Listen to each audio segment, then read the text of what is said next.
നാരായണ ശ്രീ ഗുരുവായൂരപ്പ ശ്രീമന്നാരായണ. ശ്രീമദ് ഭാഗവത മഹാപുരാണം സംജ്ഞാസംഗ്രഹം ദ്വിതീയ സ്കന്ധം രണ്ടാമധ്യായം. രണ്ടാമത്തെ സ്കന്ധത്തിലെ രണ്ടാമത്തെ അധ്യായം സൂക്ഷ്മരൂപത്തെക്കുറിച്ച് പരീക്ഷിത് രാജാവിനോട് ശ്രീശോകബ്രഹ്മർഷി വിസ്തരിക്കുകയാണ്. ഇന്നലെ ഒന്നാമത്തെ അധ്യായത്തിൽ സ്ഥൂലരൂപത്തെക്കുറിച്ചാണ് പറഞ്ഞു കൊടുത്തത്. ഓം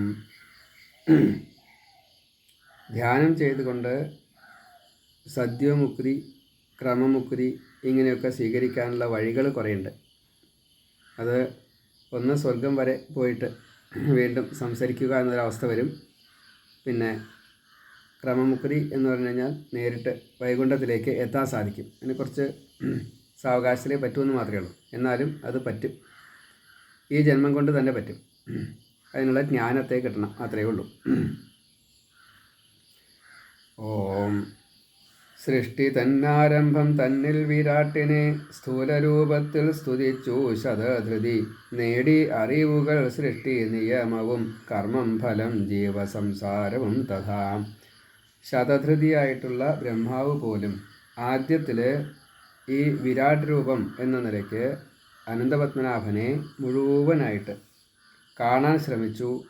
ആ സ്മരണം അത് വാക്കുകളായിട്ട് പുറത്തേക്ക് വന്നു, അത് സ്തുതിയായിട്ട് മാറി. ഇപ്പോൾ മനുസ്മൃതി എന്ന് പറഞ്ഞാൽ മനു ഭഗവാനെ അറിയാൻ വേണ്ടിയിട്ട് വേദത്തെയും പുരാണങ്ങളെയും പഠിച്ചു. അത് അറിഞ്ഞത് പറഞ്ഞപ്പോൾ സ്തുതിയായിട്ട് മാറി, അതിനെ സ്മൃതിയായിട്ട് രേഖപ്പെടുത്തി. ഇവിടെ ശതധൃതി, ഈ ബ്രഹ്മാവ് ഭഗവാനെ അറിയാൻ വേണ്ടി ശ്രമിച്ചു. അത് മുഴുവൻ ഇങ്ങനെ ഒരു വേദമായിട്ട് മാറി എന്ന് സാരം. ഭഗവാനെ അറിയാൻ വേണ്ടിയിട്ട് ശ്രമിച്ചതാണ് പുറത്തേക്ക് വന്നത് വേദമായിട്ട്. നേടി അറിവുകൾ സൃഷ്ടി നിയമവും കർമ്മം ഫലം ജീവ സംസാരവും തഥാ. അപ്പോൾ ഇതിൽ ജീവൻ എങ്ങനെ സംസരിക്കുന്നു, ജീവൻ്റെ കർമ്മം എന്താണ്, ഓരോ കർമ്മങ്ങളുടെയും ഫലം എങ്ങനെയാണ് ജീവനെ ബാധിക്കുന്നത്, ഇതൊക്കെ വേദത്തിലുണ്ട്. അതൊക്കെ ബ്രഹ്മാവിനാൽ പറയപ്പെട്ടു. ഭഗവാൻ എന്നെ തോന്നിച്ചു, അതാണ് തപസ് കൊണ്ട്. കർമ്മഫലം കൊണ്ട് തിന്നും സുഖങ്ങളിൽ ആസക്തനായ ജീവൻ സംസരിക്കും സ്ഥിരം. അതാണ് കർമ്മമല്ല, കർമ്മത്തിൻ്റെ ഫലം സ്വീകരിക്കുമ്പോൾ അതിൻ്റെ ബാക്കി വരും. പോരാന്ന് തോന്നും, വീണ്ടും ആസക്തി വരും. അത് നേടാൻ ആദ്യ കർമ്മം വരും. ഇങ്ങനെ കർമ്മവും കാമവുമായിട്ട് ജന്മം അനവധി വേണ്ടി വരും. അതാണ് സംസാരമായിട്ട് ജീവനെ ബാധിക്കുന്നത്. വേദവിധി ലക്ഷ്യം വിട്ടു ചെയ്തിടുകിൽ സംസാരം തീരില്ല ജീവഗതി ഇത്. ആകയാൽ കർമ്മം ഫലമൊപ്പം ഈശന് നൽകണം, മുക്തിയെ ചോദിക്കണം സ്ഥിരം. ഭോഗം കുറയ്ക്കണം, കർമ്മം കുറയ്ക്കണം, ബന്ധമൊഴിഞ്ഞിട്ടു ശുദ്ധനായി തീരണം. അപ്പം അതുകൊണ്ടാണ് നമ്മൾ കർമ്മയോഗം എന്ന് പറഞ്ഞത് കർമ്മവും കർമ്മഫലവും ഭഗവാന് സമർപ്പിക്കുക എന്നതാണ്. എങ്ങനെയാണ് കർമ്മത്തെ സമർപ്പിക്കുക? കർമ്മം ചെയ്യുന്നത് ഭഗവാന് വേണ്ടിയിട്ടാക്കുക. കർമ്മഫലത്തെ എങ്ങനെയാണ് സമർപ്പിക്കുക? കിട്ടിയതൊക്കെ ഭണ്ഡാരത്തിൽ കൊണ്ടുപോയിട്ട് ഇടുക. അപ്പം ഇത് രണ്ടും നമ്മളെ സംബന്ധിച്ച് കലികാലത്തിൽ എളുപ്പമല്ല. സേവനമായിട്ട് എല്ലാ കർമ്മങ്ങളും ചെയ്തു കഴിഞ്ഞാൽ ഇന്നത്തെ ഈ മീഡിയം സാമ്പത്തികമായതുകൊണ്ട് അത് എളുപ്പമല്ല. അപ്പം അതുകൊണ്ട് സേവന മനോഭാവത്തോടു കൂടിയിട്ട് ചെയ്യുക. സമ്പാദ്യമായിട്ട് കിട്ടുന്നതെന്തോ അത് നമുക്ക് വേണ്ടതിനെ എടുത്തുകൊണ്ട് ബാക്കിയുള്ളതിനെ ഭഗവാൻകൾ സമർപ്പിക്കുക. ഇതാണ് വേണ്ടത്. അപ്പോൾ ആരാണ് ഭഗവാൻ? എല്ലാവരിലും ഭഗവാനെ കാണാറാവണം. സ്വാർത്ഥബുദ്ധി ഉപേക്ഷിച്ചുകൊണ്ട്, അന്യനെ ദ്രോഹിക്കുക എന്ന ഹിംസാബുദ്ധി ഉപേക്ഷിച്ചുകൊണ്ട് ഈ ധനത്തെ വിനിയോഗിക്കുകയാണെങ്കിൽ അത് ധാർമ്മികമായിട്ട് മാറും. അപ്പോൾ കർമ്മയോഗമായിട്ട് മാറ്റാൻ ഈ കർമ്മവും കർമ്മഫലത്തെ സമർപ്പിക്കലും നമുക്ക് സാധിക്കും. അല്ലെങ്കിൽ നമ്മുടെ ബാക്കി വരും. ഈ ബാക്കി വന്നാൽ വീണ്ടും അത് മറ്റൊരു ശരീരം സ്വീകരിച്ച് അത് അനുഭവിക്കേണ്ടി വരും. അതാണ് പ്രാരബ്ധം. അപ്പോൾ ആ പ്രാരബ്ധം തീർക്കാൻ, ഈ സംസാരത്തെ തീർക്കാൻ, വീണ്ടും വീണ്ടും ജനിക്കുക മരിക്കുക എന്നത് തീർക്കാൻ വേണ്ടിയിട്ട് ഭോഗത്തെ കുറയ്ക്കുക, ഈ സ്വീകരണത്തെ കുറയ്ക്കുക. അതേപോലെ തന്നെ കർമ്മം കുറയ്ക്കുക, ബന്ധത്തെ കുറയ്ക്കുക. സത്സംഗം മാത്രം മതി, ദുസ്സംഗം വേണ്ട. പിന്നെ ബഹിർമുഖനാവരുത്, ശബ്ദസ്പർശ രൂപരസ ഗന്ധാദികളെ അധികം സ്വീകരിക്കേണ്ട. അന്തർമുഖനായിട്ട് ആ അന്തര്യാമിയായിട്ടുള്ള ഭഗവാൻ ശ്രീകൃഷ്ണനെ സാക്ഷിയെ വിഷ്ണുവിനെ കണ്ടെത്തുവാൻ ശ്രമിക്കൂ, പരമാത്മാവിലെത്താൻ ശ്രമിക്കൂ. അന്തർമുഖനായി ആത്മജ്ഞനാകണം, ദേഹം നിലനിൽക്കാൻ മാത്രം ഭുജിക്കണം. താനേ ലഭിക്കുന്നു വേണ്ടതു സർവവും, തേടേണ്ട മഞ്ചം കിടക്കാൻ ധരമതി. പിന്നെ നമ്മൾ അധ്വാനിക്കുന്നത് എന്തിനു വേണ്ടിയിട്ടാണ്? നമുക്ക് കിട്ടിയില്ലെങ്കിലോ എന്ന് പേടിച്ച് പരിഭ്രമിച്ചിട്ടാണ്. പരിഭ്രമിക്കേണ്ട, അതെല്ലാം തന്നെ വന്നോളും എന്നാണ്. അതിന് കുറച്ച് ഉദാഹരണങ്ങളെ പറയാം. എന്താണ്? നമ്മൾ കിടക്കാൻ വേണ്ടിയിട്ട് കട്ടിൽ അന്വേഷിക്കേണ്ട, മണ്ണിൽ കിടന്നാലും ഉറങ്ങും, അത് ഉറപ്പാണ്. കയ്യ്, തല, ഇണ, ഭിക്ഷയ്ക്ക് കൈപ്പടം, പത്രം, ദിഗംബരഭാവം, വസനവും. അതായത് ഇലയൊക്കെ മതി വസ്ത്രത്തിന്, നമ്മൾ പട്ടുവസ്ത്രമൊന്നും വേണ്ടാന്ന് സാരം. കായ, ഫലം, ഇല, വേര്, നദീജലം, പിന്നെ ഗുഹയിൽ കിടക്കാം ഉറങ്ങുവാൻ. മഴ തൊട്ടുള്ള കാര്യങ്ങൾ സഹിക്കാൻ വയ്യാച്ചാൽ ഗുഹയിൽ പോയിട്ട് കിടക്കുക. ആഹാരത്തിന് വേണ്ടിയിട്ട് സസ്യങ്ങൾ നേരിട്ട് തരുന്നത്, കായായാലും ഫലമായാലും പഴമായാലും ഇല, വേര്, തൊലി, ഇതൊക്കെ ആഹരിക്കാം. സസ്യജാലങ്ങളുടെ പലതും നോക്കി കഴിക്കണമെന്ന് മാത്രമേ ഉള്ളൂ. പിന്നെ വെള്ളവും കുടിക്കുക, അത്രയേ വേണ്ടൂ. അത് പാചകം ചെയ്ത് ഇങ്ങനെ വ്യത്യസ്തമായിട്ട് കഴിക്കണ്ട. പുളിരസം വേണോ, നേരിട്ട് പുളിഞ്ഞിട്ട് ഒരു കഷ്ണം തിന്നുക, അത്രയേ വേണ്ടൂ. എരിയാണിച്ചാൽ മുളക് കടിക്കുക. ആശ്രയിപ്പോരെ വിടില്ല ഹരി സദാ, വേണ്ട ധനീകൻ മതിപ്പോരെ സേവനം. ലൗകികരാക്കും നശിപ്പിക്കും നമ്മളെ, കർമ്മം വിടാൻ കഴിയില്ല ഒരിക്കലും. ആത്മസ്വരൂപനിൽ ഭക്തി വളർത്തണം, കേറണം വൈതരണി നദീ സാധകൻ. ഭക്തനായാൽ കർമ്മവാസന വിട്ടിടും, നിഷ്കാമ ഭക്തൻ്റെ ചിത്തം ഉറച്ചിടും. അപ്പോൾ ഭഗവാനെ ആശ്രയിക്കുന്ന ഭക്തനെ ഭഗവാൻ ഒരിക്കലും ഉപേക്ഷിക്കുകയില്ല. വേണ്ടതൊക്കെ തന്നുകൊണ്ടേയിരിക്കും, സഹായിച്ചു കൊണ്ടേയിരിക്കും. അപ്പോൾ ഭക്തി ഇങ്ങനെ വളർത്തിക്കൊണ്ട് നാം അനുഭവിക്കുന്നതായിട്ടുള്ള ദുഃഖദുരിതങ്ങളെ മറികടക്കാൻ വേണ്ടിയിട്ട് ഭഗവാനെ ആശ്രയിക്കുകയാണ് വേണ്ടത്.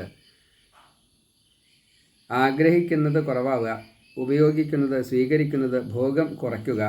അപ്പോൾ കർമ്മവാസന ക്രമേണയായിട്ട് കുറഞ്ഞു കുറഞ്ഞു വരും. അങ്ങനെ നിഷ്കാമനായി എങ്കിൽ ആ നിഷ്കാമ ഭക്തൻ്റെ ചിത്തം ഭഗവാനിൽ ഉറയ്ക്കും.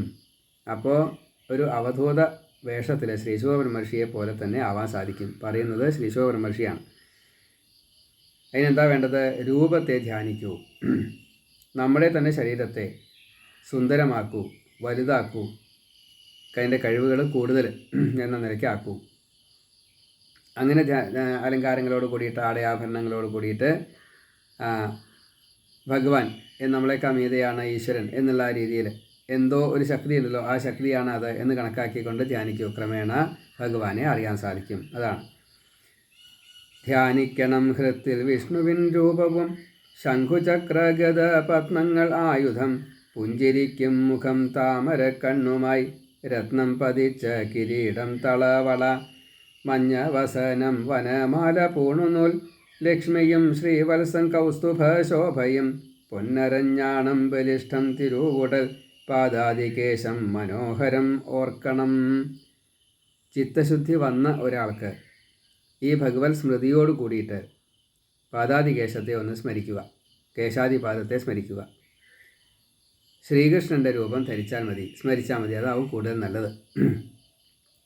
കൃഷ്ണമുടി, കൃഷ്ണകിരീടം ഇങ്ങനെ മകുടമായിട്ട് തലയിലെ മീതെ ആ കിരീടം, അതിൻ്റെ താഴെ ഭഗവാന്റെ തിരുമുടി, നീല നിറത്തിലുള്ള വളഞ്ഞ് നീണ്ട് വളരെയധികം സുന്ദരം എന്ന് തോന്നുന്ന രീതിയിൽ പ്രകാശിക്കുന്നതായിട്ടുള്ള രീതിയിൽ ഉള്ള തലമുടി, വിരിഞ്ഞ് ചെരിഞ്ഞ് വിസ്തൃതമായിട്ടുള്ള നെറ്റി, അതിൽ ഗോപിക്കുറി, നീണ്ട കണ്ണുകൾ, നീണ്ട പുരികം, ചുവന്ന കണ്ണുകൾ, അതേപോലെ നീണ്ട് തടിച്ച് കൂർത്ത് വിടർന്നതായിട്ടുള്ള മൂക്ക്, വലിയ മൂക്ക്, അത്യധികം മിനുസമുള്ളതായിട്ടുള്ള കവിള്.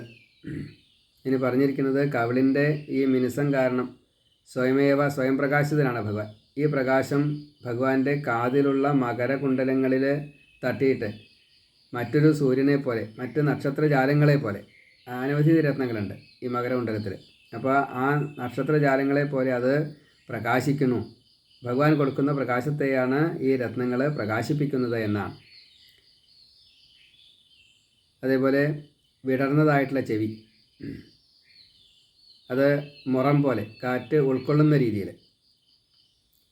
മുകൾ ഭാഗത്ത് വിസ്തൃതമായിട്ടും താഴെ ഭാഗത്ത് കൂർത്തതായിട്ടും നീളത്തിലുള്ള ചെവി, എല്ലാ ശബ്ദവീചികളെയും സ്വീകരിക്കാൻ വേണ്ടിയിട്ട് ശ്രോതാവായിട്ട്, ഉത്തമ ശ്രോതാവായിട്ട്, അതാണ് ഭഗവാൻ.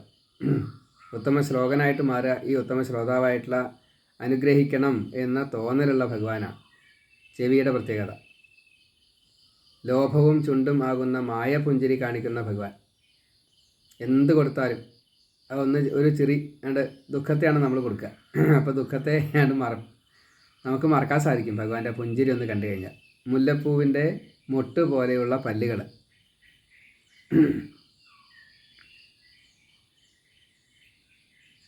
ശംഖ് പോലെയുള്ള കഴുത്ത്, അതേപോലെ വിടർന്നതായിട്ടുള്ള വക്ഷസ്, ബലിഷ്ഠമായിട്ടുള്ള തോളെല്ലുകൾ, കഴുത്തിൽ കൗസ്തുഭം എന്നുള്ള രത്നം, മാറിൽ ശ്രീവത്സം എന്നുള്ള മറുകുണ്ട്, അതേപോലെ ഭൃഗുപാദം, ഈ ലക്ഷ്മി ഇരിക്കുന്നുണ്ട്, പിന്നെ വനമാലയുണ്ട്, രത്നഹാരങ്ങളുണ്ട്, സ്വർണ്ണഹാരങ്ങളുണ്ട്, മറ്റ് അനവധി മാലകൾ, പൂണുനൂലുണ്ട്, പിന്നെ വയറ് മെലിഞ്ഞതായിട്ടുള്ള ഇടുങ്ങിയതായിട്ടുള്ള വയറ്, 3 രോമരാജികളോട് കൂടിയിട്ടുള്ള വയറ്, അതിൽ മഞ്ഞപ്പട്ട് കൗശേയപ്പട്ട് ധരിച്ചിട്ടുണ്ട്, പൊന്നരഞ്ഞാണം ധരിച്ചിട്ടുണ്ട്. നാഭി അത് മറ്റൊരു പ്രപഞ്ചം തന്നെ, ഭൂമി തന്നെ, കടൽ തന്നെ, എല്ലാം അതിലുണ്ട് നാഭി പ്രദേശം. അതേപോലെ നന്മ എന്ന നിലയ്ക്ക്, ധർമ്മം എന്ന നിലയ്ക്ക് സ്തനങ്ങൾ, മുൻഭാഗം മുഴുവൻ ധർമ്മമാണ്, പിൻഭാഗം അധർമ്മം, അത് പൃഷ്ഠഭാഗം അധർമ്മമാണ്. അതേപോലെ അതിനെല്ലാം താങ്ങുന്നതായിട്ടുള്ള ഊരുക്കൾ, അധോലോകങ്ങളുടെ മുഴുവൻ കിടപ്പുകൾ, ഇവിടുന്ന് അങ്ങോട്ട് മുഴുവൻ അധോലോകങ്ങളാണ്. അതല വിതലാദികളെ തൊട്ട് ഊർധ്വലോകങ്ങൾ മുഴുവൻ, സഹസ്രാരപത്മം വരെയുള്ളത് ഊർധ്വലോകങ്ങൾ മുഴുവൻ ഇതിൽ പറഞ്ഞിരിക്കുന്നു. ആജാനുബാഹുവായിട്ടുള്ള കയ്യ്, മുട്ടിൻ്റെ താഴെയായിട്ട്, കാൽമുട്ടിൻ്റെ താഴെയായിട്ട് കൈപ്പടം, അതിൻ്റെ ആ 2-3 വരകൾ കാണാറില്ല. ആ കൈപ്പടം ഈ മുട്ടിൻ്റെ താഴെയായിട്ട് നിൽക്കുന്ന നീളത്തിലുള്ള കൈയാണ്. അതിബലിഷ്ഠമാണ്. നല്ല ആരോഗ്യത്തോടു കൂടിയിട്ടുള്ള, നല്ല വലിപ്പമുള്ളതായിട്ടുള്ള, പ്രത്യേകമായിട്ടുള്ള അളവുകളുള്ള, ഉറച്ചതായിട്ടുള്ള പേശികളുള്ള ഭഗവാന്റെ തൃക്കൈകൾ. പാലകൻ എന്ന അർത്ഥത്തിൽ കൈകൾക്ക് കൂടുതൽ പ്രാധാന്യമുണ്ട്. വലിയ കൈപ്പടമാണ്, വലിയ മുറം പോലെയുള്ള വലിയ കൈപ്പടം. എല്ലാ വിരലിലും മോതിരമുണ്ട്, വളയുണ്ട്, പിന്നെ കടകവളയുണ്ട്, തോൾവളയുണ്ട്, ആഭരണങ്ങൾ ധാരാളം. പിന്നെ കാൽമുട്ടുകൾ, അത് വളരെ മുത്തുകളെ ഒളിപ്പിച്ച് വെച്ചതായിട്ടുള്ള, നമ്മുടെ ആഗ്രഹങ്ങൾ ഭഗവാൻ കേൾക്കുമ്പോൾ ഏത് മുത്താണ് കൊടുക്കേണ്ടതെന്ന് ഭഗവാൻ നിശ്ചയിക്കും. വരങ്ങളായിട്ട്, അനുഗ്രഹങ്ങളായിട്ട് ആ മുത്തുകളെയാണ് നമുക്ക് തരിക. അത് ഒളിപ്പിച്ച സ്ഥലമാണ് മുട്ട്. അതിനെല്ലാം കാണുന്നതായിട്ടുള്ള കണങ്കാൽ, താങ്ങുന്നതായിട്ടുള്ള കണങ്കാൽ, അതിൻ്റെ താഴെ ഞെരിയാൻ, ബന്ധിപ്പിക്കുന്നതായിട്ടുള്ള, ഭൂമിയെയും ഈ ദേഹത്തെയും ബന്ധിപ്പിക്കുന്നതായിട്ടുള്ള,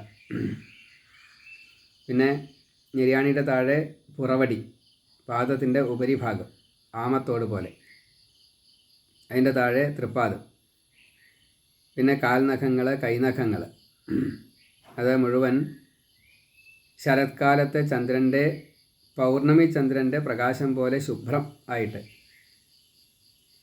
ശീതളിമയെ തന്നുകൊണ്ട് എല്ലാ ദുഃഖങ്ങളെയും, നമ്മൾ അധ്വാനിച്ച് വിയർത്ത് വന്ന കാറ്റ് കിട്ടുമ്പോൾ ഉണ്ടാകുന്ന ആ സുഖമുണ്ടല്ലോ, ശീതളിമ,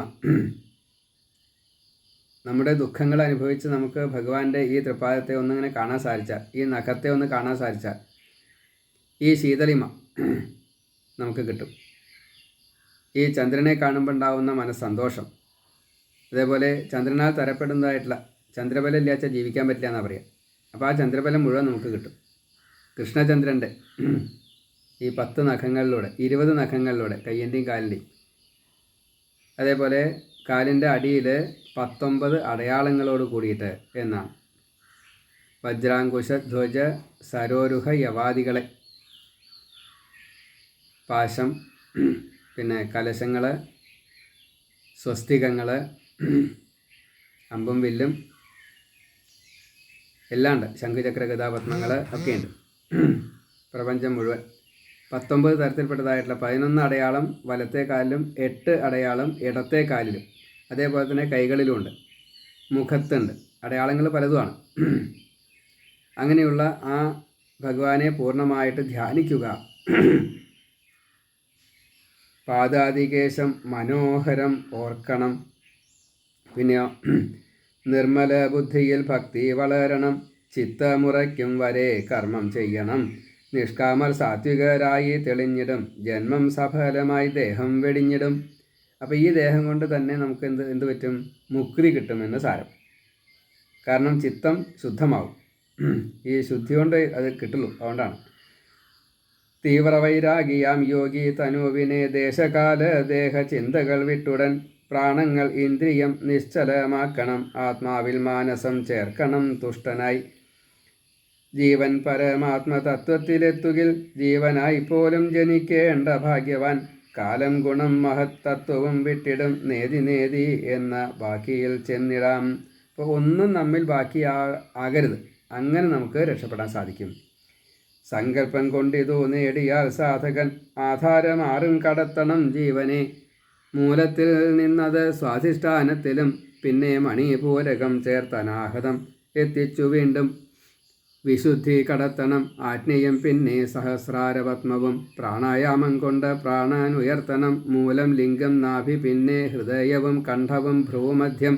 ബ്രഹ്മരന്ധ്രം താണ്ടി ദേഹത്തിൽ നിന്നും വിടർത്തണം ജീവനെ. ഏകീഭവിക്കും പരമാത്മാവൊത്തുടൻ സദ്യോമുക്തി നേടാം യോഗിയാം ഭക്തന്. നമ്മുടെ ഈ ശരീരം ഷഡ് ആധാരങ്ങളെ കൊണ്ടാണ് നിർമ്മിച്ചിട്ടുള്ളത്. മൂലാധാരം, മൂലദേശം, നമ്മുടെ ഇരിക്കുന്ന ആ സ്ഥലം. പിന്നെ മൂലാധാരം കഴിഞ്ഞാൽ സ്വാധിഷ്ഠാനം. അത് മൂലാധാരം എന്നുള്ളത് ഈ ലിംഗത്തിനും മൂലത്തിനും ഇടയ്ക്കുള്ള ഭാഗമാണ്. ഗുദലിംഗ മധ്യം എന്നാണ് മൂലാധാരം. ലിംഗം സ്വാധിഷ്ഠാനത്തിലാണ്. അതേപോലെ നാഭിയിലാണ് മണിപൂരകം. അതേപോലെ ഹൃദയം, അനാഹതം. ഓരോരോ സ്റ്റെപ്പായിട്ട് മുകളിലേക്ക് പ്രാണനെ മൂലാധാരത്തിൽ നിന്ന് സ്വാധിഷ്ഠാനത്തിലേക്ക്, അതിനുശേഷം മണിപൂരകത്തിലേക്ക്, അത് കഴിഞ്ഞ് ഹൃദയത്തിലേക്ക്, അനാഹതത്തിലേക്ക്. മൂലം, ലിംഗം, നാഭി, ഹൃദയം. അങ്ങനെ ക്രമേണയായിട്ട് പ്രാണനെ കൊണ്ടുപോകാനുള്ള ഒരു കഴിവ് കിട്ടും അഷ്ടാംഗയോഗം ശീലിക്കുന്നയാൾക്ക്. പിന്നെ കണ്ഠം, അത് വിശുദ്ധി എന്ന ആധാരമാണ് കണ്ഠം. പിന്നെ ഭ്രൂമധ്യം, അവിടെ പുരികങ്ങളുടെ മധ്യത്തിൽ, നെറ്റിയുടെ താഴെ, മൂക്കിൻ്റെ മീതെ, അത് ആജ്ഞാചക്രം എന്ന് പറയും. ഇതൊക്കെ ചക്രങ്ങളാണ്. മൂലാധാരം, സ്വാധിഷ്ഠാനം ഒക്കെ ചക്രങ്ങളാണ്. മണിപൂരകം, അനാഹതം, വിശുദ്ധി, ആജ്ഞ, ഇങ്ങനെ 6 ചക്രങ്ങൾ. അതിലൊക്കെ പഞ്ചമഹാബീജങ്ങളുടെ സാന്നിധ്യം, ഈ ദേവതകളുടെ പ്രത്യേകമായിട്ടുള്ള സാന്നിധ്യം, അതൊക്കെ ദേവി ദേവൻ ഒക്കെ ഒരുപോലെ തന്നെ ആ രീതിയിൽ നമ്മളെ സഹായിച്ചു കൊണ്ടിരിക്കണം, ഊർജത്തെ തന്നുകൊണ്ടിരിക്കണം. അപ്പോൾ ക്രമേണയായിട്ട് ഈ പ്രാണനെ ഇങ്ങനെ മുകളിലേക്ക് ഉയർത്തിയിട്ട് ഭ്രൂമധ്യം കഴിഞ്ഞ് ബ്രഹ്മരന്ധ്രം, നെറുകയിൽ, ശിരസിൻ്റെ നെറുകയിൽ ഒരു ദ്വാരമുണ്ട്, അവിടേക്ക് എത്തിക്കണം. എന്നിട്ട് അത് ഭേദിച്ച്, ആ മരണം വരുമ്പോഴേ അത് ഭേദിക്കാൻ സാധിക്കുള്ളൂ. മറ്റ് 9 തുളകളിലൂടെയും പുറത്ത് ഈ ജീവൻ പോവുകയാണെങ്കിൽ മുക്തി കിട്ടില്ല. ഈ ബ്രഹ്മരന്ധ്രം ഭേദിച്ച് ബാക്കിയുള്ളതൊക്കെ അടക്കണം. 9 തുള, 2 കണ്ണ്, 2 മൂക്ക്, 1 വായ, 2 ചെവി, പിന്നെ ഗുദവും ലിംഗവും 9 തുളയാണ്. ഈ 9 തുളയും അടച്ചിട്ട് ബ്രഹ്മരന്ധ്രത്തിലൂടെ പുറത്തേക്ക് അത് തുറപ്പിക്കണം. എന്നിട്ടാണ് ജീവനെ പുറത്തേക്ക് കളയാവും. അതിനൊക്കെയുള്ള ട്രെയിനിങ് ഈ അഷ്ടാംഗയോഗ ശീലം കൊണ്ട് കിട്ടും. അങ്ങനെ കിട്ടിക്കഴിഞ്ഞാൽ നമുക്ക് പരമാത്മാവിനോട് ഈ ജീവനെ പ്രാണനോട് കൂടിയിട്ട്, മനസ്സോട് കൂടിയിട്ട്, നമ്മുടെ എന്തൊക്കെയാണോ ഉള്ളത് വെച്ചാൽ അത് മുഴുവൻ കളഞ്ഞിട്ട്, ബാക്കി മുഴുവൻ ഉപേക്ഷിച്ചിട്ട് ഭഗവാങ്കൽ എത്തിക്കാൻ സാധിക്കും. അതാണ് മുക്തി. ഇങ്ങനെ ഏകീഭവിപ്പിക്കുക, ലയിപ്പിക്കുക ജീവനെ പരമാത്മാവിലേക്ക്. സദ്യോമുക്തി നേടാം യോഗിയാം ഭക്തന്, സിദ്ധി നേടാൻ സ്വർഗകാമി ഋഷി മുനി, ബ്രഹ്മപദവിയും നേടിടും യോഗിയായി, ഏതു കൊതിച്ചുവോ അങ്ങെത്തിവാനിടും, ആഗ്രഹം തീരും വരെയും മുമുക്ഷുവായി. അപ്പോൾ ഇങ്ങനെ പോകുന്ന വഴിക്ക് അനാഹതത്തിൽ എത്തിയെന്ന് വെച്ചാൽ അവിടെ സ്വർഗ്ഗമാണ്. അപ്പോൾ സ്വർഗം വരെ കിട്ടുള്ളൂ. അപ്പോൾ അത് പോരാ, നമുക്ക് ക്രമേണയായിട്ട് മുകളിലേക്ക് പോയിട്ട് ഈ പരമാത്മാവിൽ തന്നെ എത്തണം. അങ്ങനെ പൂർണ്ണമായിട്ട് ലയിച്ച് ചേരുന്ന ആ യോഗ പ്രക്രിയയാണ്, ഈ മുക്തി ലയത്തെയാണ് സദ്യോമുക്തി ക്രമമുക്തി എന്ന് പറയാം. ക്രമമുക്തിയോട് കൂടിയിട്ട് മുകളിലേക്ക് എത്തിക്കഴിഞ്ഞാൽ, വൈകുണ്ഠത്തിലേക്ക് എത്തിക്കഴിഞ്ഞാൽ, ഭഗവാനിൽ ചെന്ന് ചേർന്ന് കഴിഞ്ഞാൽ, അതിൻ്റെ വൈകുണ്ഠത്തിൽ തന്നെ ആദ്യം ചെല്ല സാലോക്യ മുക്തിയാണ്. സാലോക്യത്തിൽ എത്തിക്കഴിഞ്ഞാൽ അപ്പോൾ തന്നെ സാരൂപ്യം എന്നുള്ള ഭഗവാന്റെ രൂപം തന്നെ നമുക്ക് കിട്ടും. ഇപ്പോൾ രണ്ടും കൂടിയിട്ട് ഒരുമിച്ചാണ് കിട്ടുക, സാരൂപ്യവും സാലോക്യവും. അത് കഴിഞ്ഞാൽ പിന്നെ സാമീപ്യമാണ്. സാമീപ്യം എന്നുള്ളത് ഗരുഡനെ പോലെ, അനന്തനെ പോലെ, ലക്ഷ്മിയെ പോലെ, ഭൂമിദേവിയെ പോലെ, തുളസിയെ പോലെ, അതാണ് സാമീപ്യമുക്തി. അത് കഴിഞ്ഞാൽ സായുജ്യമുക്തി, പൂർണ്ണലയം, ഇതാണ്. അപ്പോൾ അതിനടക്കം ക്രമം ഉണ്ടെന്ന് അർത്ഥം. അത് സാഷ്ടിയോട് കൂടിയിട്ടാണ് ഈ വൈകുണ്ഠത്തിലേക്ക് നമ്മൾ ചേരുക. അങ്ങനെയാണ്. ആരും തടയാതെ സൂക്ഷ്മ ശരീരിയായി സഞ്ചരിക്കും വിദ്യ യോഗ തപസ്സിനാൽ. ശ്രീ ഗുരുവായൂരപ്പ ശരണനാരായണ. ഓം. ആരും തടയാതെ സൂക്ഷ്മ ശരീരിയായി സഞ്ചരിക്കും വിദ്യ യോഗ തപസ്സിനാൽ, കർമ്മത്താൽ സാധ്യമല്ല ഇപ്രകാരം ആദ്യം അഗ്നിയിലേറുന്നു ശിംശുമാരത്തിലും.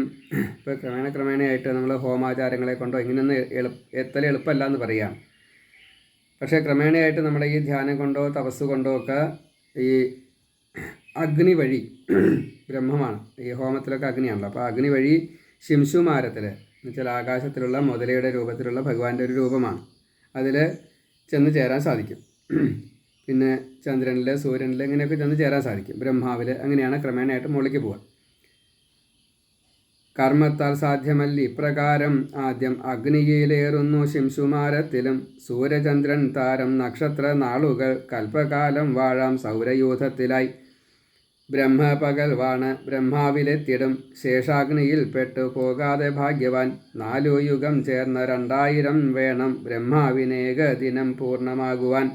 ഇങ്ങനെ കൽപ്പം, നൈമിത്തിക പ്രളയം, ഇത് രണ്ടും കഴിഞ്ഞതിന് ശേഷം ബ്രഹ്മാവിൻ്റെ ആയുസ് 365 നാളിങ്ങനെ, ഒറ്റ വർഷം അത് 100 ജീവിതം, 2 പരാർത്ഥത്തിൽ ആദ്യത്തെ 50 ഇപ്പോൾ കഴിഞ്ഞത് പാത്മകൽപ്പം നൃപ, 8 ആവരണം ലയിക്കും പ്രകൃതിയും പ്രാകൃതിക പ്രളയം തന്നിൽ സാത്വികാം. ഇപ്പോൾ പരീക്ഷിത് രാജാവിനോട് പറയാണ്, ഈ ബ്രഹ്മാവിൻ്റെ ആയുസ് തന്നെ 1000 ചതുർയുഗ കാലം ഒരു കൽപ്പം, അതിൻ്റെ അത്രയും സമയം രാത്രി നൈമിത്തികം, അതിനുശേഷം 360 ഇതേപോലെ ദിവസങ്ങൾ കഴിഞ്ഞ് കഴിഞ്ഞാൽ ഒരു കൊല്ലം, അങ്ങനെ 108 വയസ്സ് വരെ ഉണ്ട്. 100 വയസ്സ് വരെ കൂട്ടുക. അതിൽ 50 വയസ്സ് ഇപ്പോൾ കഴിഞ്ഞു, പാത്മകൽപ്പം കഴിഞ്ഞു. ഇപ്പോൾ വാരാഹകൽപ്പമാണ്. ആ വാരാഹകൽപ്പത്തിൽ 28ാമത്തെ ചതുർയുഗമാണ് ഇപ്പോൾ. അതിൽ കലിയുഗത്തിലാണ് ഇപ്പോൾ നമ്മളുള്ളത്. ഇതിലാണ് ഭഗവാന്റെ ഈ അവതാരം, ശ്രീകൃഷ്ണ അവതാരം ഉണ്ടായിരുന്നത് ദ്വാപരാന്ത്യത്തിൽ. അപ്പോൾ ആ കൃഷ്ണൻ ഈ ഭാഗവതത്തിലേക്ക് മറിഞ്ഞിട്ട് 5100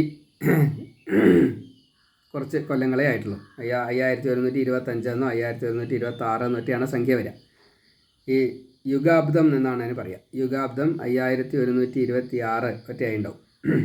ഇപ്പോൾ കൃഷ്ണൻ മറിഞ്ഞിട്ട് അത്രയേ ആയിട്ടുള്ളൂ. ആ കൃഷ്ണൻ്റെ കൂടെയാണ് ഇപ്പം നമ്മളുള്ളത്. ഭൂമി ജലത്തിൽ, ജലമഗ്നിയിൽ, പിന്നെ അഗ്നികൾ വായുവിൽ, വായുക്കൾ ഖമ്മിലും, ഖം എന്ന് പറഞ്ഞു കഴിഞ്ഞാൽ ആകാശം, മൊത്തം അഹത്തിലും പിന്നെയും അഹത്തിലും ചേരും പ്രകൃതികൾ ആത്മാവിലും ലയം. ഇപ്പോൾ പഞ്ചഭൂതങ്ങളാണ് പൃഥിവ്യ തേജോ വായു ആകാശം. അതിൻ്റെ തന്മാത്രകളാണ് ശബ്ദസ്പർശ രൂപരസഗന്ധങ്ങൾ. അതിനെ അതാതിൻ്റെ മൂലത്തിലേക്ക് ലയിപ്പിക്കണം.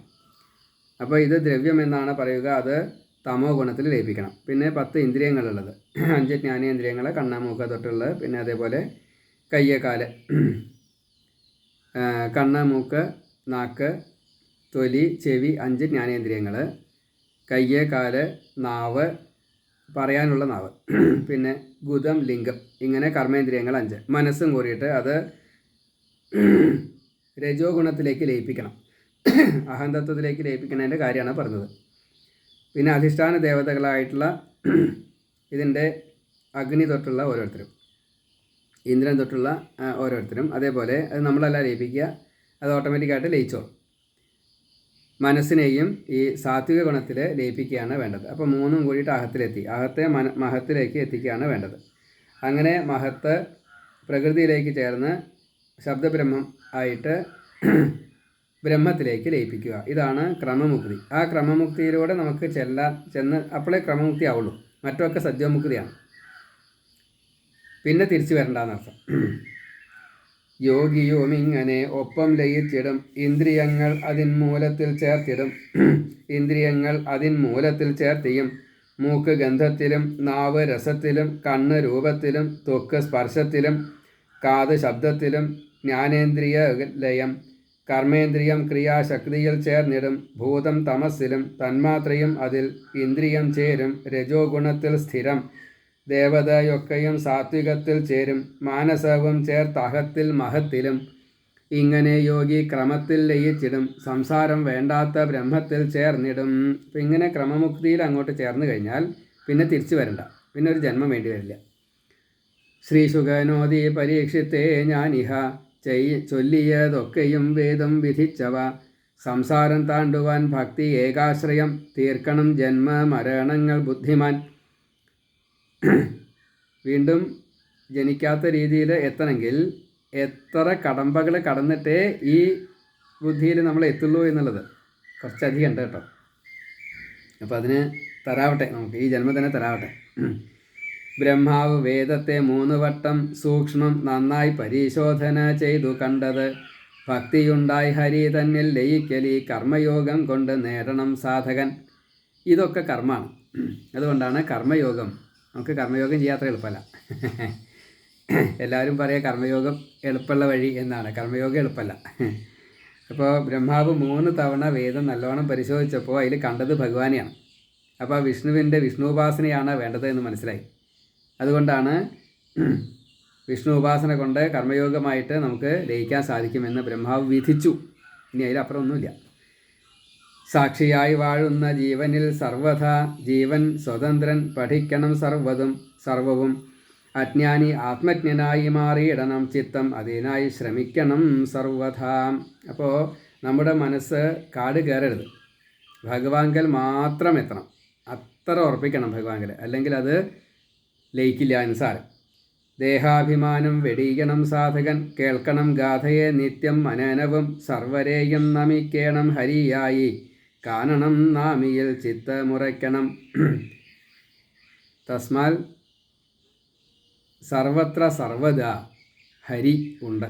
അതുകൊണ്ട് ആ ഹരിയെ, അത് ബ്രഹ്മാവ് ഇപ്പോൾ 3 വട്ടം വേദം പരിശോധിച്ചപ്പോഴാണ് കിട്ടിയത്.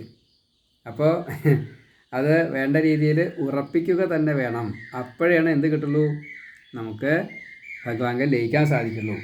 ഇപ്പോൾ ഇവിടെ നമ്മൾ 6 ഷഡാധാരം എന്നൊക്കെ പറഞ്ഞല്ലോ. അപ്പോൾ അതിൻ്റെ പ്രയോഗമായിട്ട് വേദമാണ് വേണ്ടതെന്ന് പറഞ്ഞു. അക്ഷരങ്ങളുടെ ഒരു ക്രമം പറഞ്ഞു. അപ്പോൾ ആ അക്ഷരത്തിൻ്റെ ഒക്കെ ഒരു മൂല്യമുണ്ട്.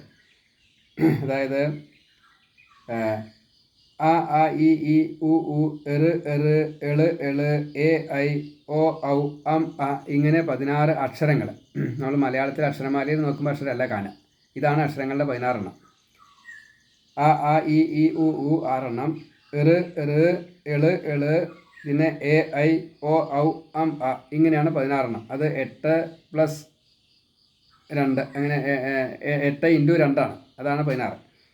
പിന്നെ ക ഖ ഗ ഘ ങ ച ഛ ജ ഝ ഞ ട ഠ ഡ ഢ ണ ത ഥ ദ ധ ന അങ്ങനെ 25 സ്പർശാക്ഷരങ്ങൾ എന്നാണ് പറയുക. അത് ജീവനെയാണ് പ്രതിനിധാനം ചെയ്യുന്നത്.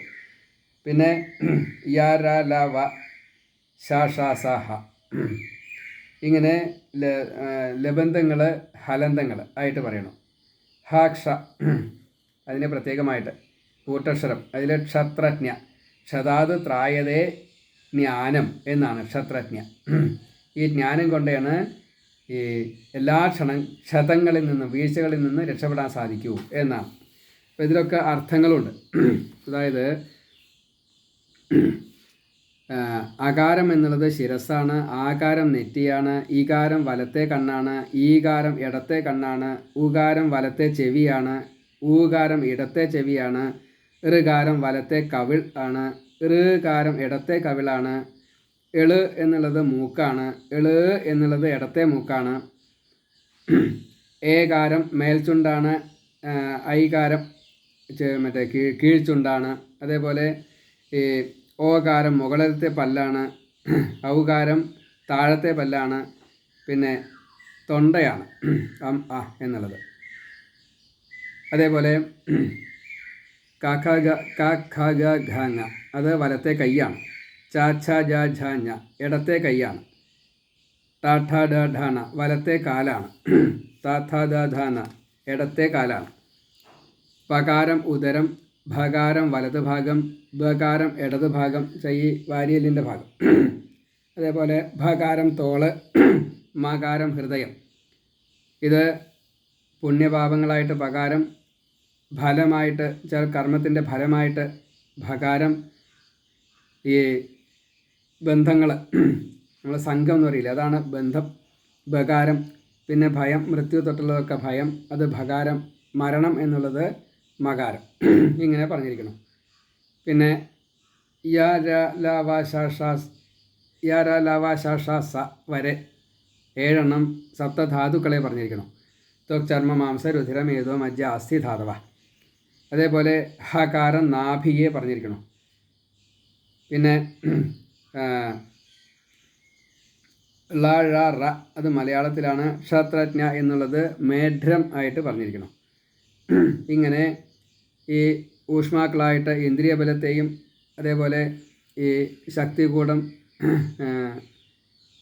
അത് മറ്റേ ഒരു പ്രത്യേക രീതിയിലാണ് നമ്മളെ സ്വരങ്ങളെ ഷഡ്ജം, ഋഷഭം, ഗാന്ധാരം, മധ്യമം, പഞ്ചമം, ധൈവതം, നിഷാദം എന്ന സപ്തസ്വരങ്ങളെ ഈ ശബ്ദത്തെ ഉച്ചരിക്കുന്നതായിട്ടുള്ള താലുമൂലം തൊട്ടിട്ട് അങ്ങോട്ട് മുഴുവൻ ശബ്ദത്തിൻ്റെ ഉച്ചാരണത്തിന് എടുക്കുന്നതാണ് പരാപശ്യന്തി, മധ്യമ, വൈഖരി. ഇതെല്ലാം വേദത്തിൽ വളരെ വിന്യാസം ചെയ്തിരിക്കുകയാണ്. അതിൽ അപ്പോൾ അക്ഷരങ്ങൾക്ക് പ്രാധാന്യങ്ങളുണ്ട്. 49 അക്ഷരങ്ങളേ ഉള്ളൂ. 49 കഴിഞ്ഞാൽ പിന്നെയുള്ളത് കൂട്ടക്ഷരങ്ങളാണ്. പിന്നെ അതിൻ്റെ മറ്റ് ചില്ലി അക്ഷരങ്ങളാണ്. എല്ലാം കൂടി 56 വരെയും ചെയ്യും. അതിൻ്റെ ഒരു കണക്കിനനുസരിച്ച് 56 വരെയും ചെയ്യും. ചിലത് കൂട്ടി ചേർക്കപ്പെട്ടിട്ടാണ് ഒന്നാവുക. അങ്ങനെയൊക്കെ ഉണ്ട്. അങ്ങനെയുള്ള ഈ ബൃഹത്തായിട്ടുള്ള ഈ അറിവിനെ പരീക്ഷിത് രാജാവിന് വേണ്ടിയിട്ട് ശ്രീശുക ബ്രഹ്മർഷി പറഞ്ഞു കൊടുത്തു. അപ്പോൾ നമ്മൾ ഇന്നലെ വിസ്തരിച്ച് പറഞ്ഞത് സ്ഥൂലരൂപത്തെയാണ്. ആ സ്ഥൂലരൂപത്തിൽ ഇത്രയും കൂടുതലുണ്ട് എന്ന് മനസ്സിലാക്കുമ്പോഴാണ് നമുക്ക് നാം എവിടെ എത്തി നിൽക്കണു എന്ന് മനസ്സിലാവുക. സഹസ്രനാമങ്ങൾ മുഴുവൻ ഈ അക്ഷരത്തിൻ്റെ വിനിയോഗം, സപ്തധാതു പുഷ്ടിക്ക് വേണ്ടിയിട്ട് അക്ഷരങ്ങളുടെ സംയോജനം, അതുകൊണ്ടുണ്ടാകുന്ന പുഷ്ടി, ഊർജം, സ്പർശാക്ഷരം സ്വരാക്ഷരങ്ങളോട് ചേരുമ്പോൾ ഉണ്ടാകുന്ന ഊർജം അതാത് ധാതുക്കളിലേക്കാണ് എത്തിപ്പെടുക. അതുകൊണ്ട് ഈ പ്രാണായാമത്തിന് തുല്യമായിട്ട് സഹസ്രനാമ ഉച്ചാരണം, ലളിതാ സഹസ്രനാമം കുറച്ച് അധികമായിട്ട് തന്നെ പറഞ്ഞിരിക്കണം. കാരണം ലഘു, മൃദു, പിന്നെ കഠിനം എന്നുള്ള വാക്കുകളൊക്കെ അതേപോലെ തന്നെ യോജിപ്പിക്കുമ്പോൾ, വ്യത്യാസമായിട്ട് യോജിപ്പിക്കുമ്പോൾ ഉണ്ടാകുന്ന ഊർജം വളരെ കൂടുതലാണ്. ഇത് സപ്തധാതു പുഷ്ടിക്ക്, ജീവൻ്റെ രക്ഷയ്ക്ക്, ജീവൻ 100 കൊല്ലം ഈ ശരീരവുമായിട്ട് ബന്ധപ്പെട്ട് കിടക്കണം. അപ്പോൾ ശരീരം ആദ്യം ഖലു ധർമ്മസാധനം, അതിനെ ശരീരത്തിനെ നമ്മൾ സംരക്ഷിക്കണം. അപ്പോൾ ഈ ആഹാരം, കാഴ്ചകൾ, മണക്കൽ, തൊടൽ, ഈ നാവ് കൊണ്ടുള്ള ഈ പറയൽ, കേൾക്കൽ ഒക്കെ ഊർജത്തെ പ്രദാനം ചെയ്യുന്നുണ്ട്. അപ്പോൾ അതിൽ ഒരു ഘടകമാണ് ഈ ഉച്ചാരണം, ശബ്ദവീചികൾ. അങ്ങനെ ഓരോന്നും നമ്മളെ വളരെ സൂക്ഷ്മമായിട്ടാണ് വേദത്തിൽ പറഞ്ഞിരിക്കുന്നത്. അതിനെ നമ്മൾ ഗ്രഹിക്കാൻ ശ്രമിക്കുന്നില്ല എന്നതാണ്. ഈ ഹൈന്ദവ ധർമ്മത്തെ എല്ലാ രക്ഷിതാക്കളും പഠിച്ച് അത് കുട്ടികൾക്ക് സ്ഥിരമായിട്ട് ശീലിപ്പിക്കണം. വെറുതെ പറഞ്ഞു കൊടുത്താൽ പോരാ, അത് ചെയ്യൂ എന്ന് പറഞ്ഞിട്ട് ചെയ്യിക്കണം. ഒപ്പം താനും ചെയ്യണം. എല്ലാ ദിവസവും ഒരധ്യായം ഗീത, ഒരധ്യായം ഭാഗവതം അല്ലെങ്കിൽ പുരാണങ്ങൾ ഏതെങ്കിലും ഒരു സഹസ്രനാമമെങ്കിലും നിർബന്ധമായിട്ടും ചെയ്യുക, ചൊല്ലുക, ചെയ്യിക്കുക, ചൊല്ലിക്കുക. ക്ഷേത്രദർശന പ്രദക്ഷിണ നമസ്കാരാദികളെ ചെയ്തുകൊണ്ട് ശരീരത്തിൻ്റെ ഈ വ്യായാമം അത് ചെയ്യിക്കുക. വെറുതെ നമസ്കരിപ്പിച്ചാൽ മതി. സൂര്യ നമസ്കാരം, ആദിത്യായ നമ, 12 സൂര്യന്മാരുണ്ട്. ആ 12 സൂര്യന്മാരുടെ പേര് ചൊല്ലിക്കൊണ്ട് നമസ്കരിപ്പിക്കുക. അത് ശീലമാക്കുക. ക്ഷേത്രത്തെ ഇപ്പോൾ നടത്തം എക്സസൈസായിട്ട് എടുക്കുകയാണെങ്കിൽ 21 വട്ടം പ്രദക്ഷിണം വയ്ക്കാം. ഈ റോഡ് അളക്കണതിന് പകരം ക്ഷേത്രത്തിൽ പോയിട്ട് കുളിച്ച് ക്ഷേത്രത്തിൽ പോയിട്ട് പ്രദക്ഷിണ നമസ്കാരാദികൾ ചെയ്യാം. അപ്പോൾ ഈ റോഡ് അളക്കണ്ട. അതിന് എല്ലാ അർത്ഥത്തിലും ഈശ്വരൻ നമ്മളെ സഹായിക്കുമാറാകട്ടെ. വാക്കുകൾ ഭഗവാന്റെ തൃക്കാലൊക്കെ സമർപ്പിക്കുന്നു. ശ്രീ ഗുരു സർവത്ര ഗോവിന്ദ നാമ സങ്കീർത്തനം. ഗോവിന്ദ ഗോവിന്ദ നാരായണ നാരായണ.